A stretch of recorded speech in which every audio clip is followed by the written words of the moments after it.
Good morning, Mets fans, and welcome to a Wednesday edition of Driving with Mr. Met. I am Mr. Met, and although yesterday I said I probably wasn't going to be recording anything unless some major news broke, and major news did not really break, I'm back anyway, so I guess I lied. I'm pulling a Sandy Alderson, and I'm using some misdirection on the Driving with Mr. Met series. I do want to talk about a couple of updates regarding two relievers that the Mets were looking at, and some more rumors coming out of the hot stove winter meetings in Orlando, and I'll do that today.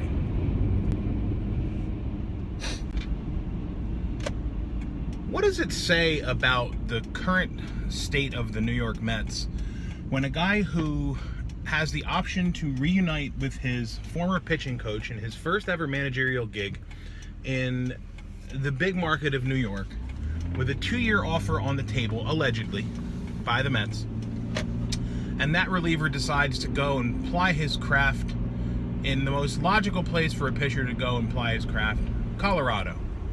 Yes, Bryan signs with the Rockies, so he's no longer on the Mets wish list, or at least he's no longer available on the Mets wish list.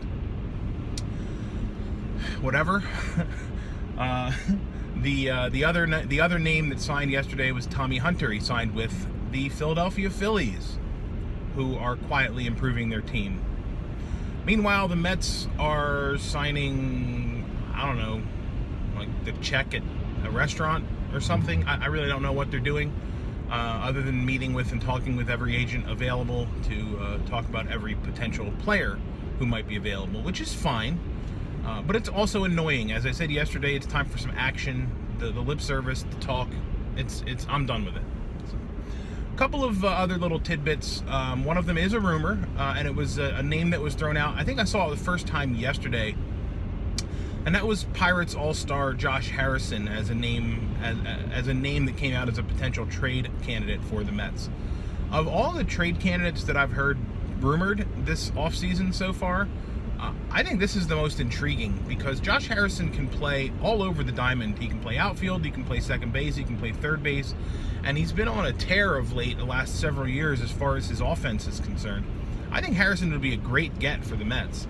I don't know who you would need to trade to get him, but I hope it's something that they are exploring, because I actually like the idea of Josh Harrison joining the Mets. Another tidbit was some news about Matt Harvey. Mickey Callaway came out yesterday, in an interview, and I think Sandy Alderson did as well. And they basically said, "Look, we're not trading Matt Harvey. We're excited to work with him."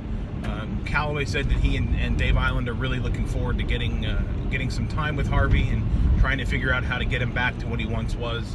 So that makes the most sense. Again, I talked about this yesterday. There's just no advantage to trading him now. It just seemed, like I said, it seemed like a smokescreen. So I'm glad to hear that cooler heads have prevailed and Harvey won't be going anywhere. Although, if history indicates the way Sandy works, he says one thing and does the opposite. So who knows? Maybe Harvey will be traded today to the Yankees for season tickets to the Marlins games or something. That's pretty much all I wanted to talk about. I don't have anything else. I guess I'll point out the fact that Mickey Callaway has reached out to Mike Napoli and suggested that he should think about joining the Mets. And I just sort of scratched my head on that one. And I'm sure Napoli's a great teammate and a great clubhouse guy, but dude is a DH, and there's no DH in the National League. So thanks, but no thanks on that one. Anyhow, that'll wrap it up for today. Shorter edition of Driving with Mr. Met, but wanted to throw some news out there about and react to some news there about the two relievers coming off the available list. So, hope you enjoyed the show. I appreciate your watching, as always. If you aren't already doing so, you can follow me on Twitter at Mr_Met. And as always, let's go Mets.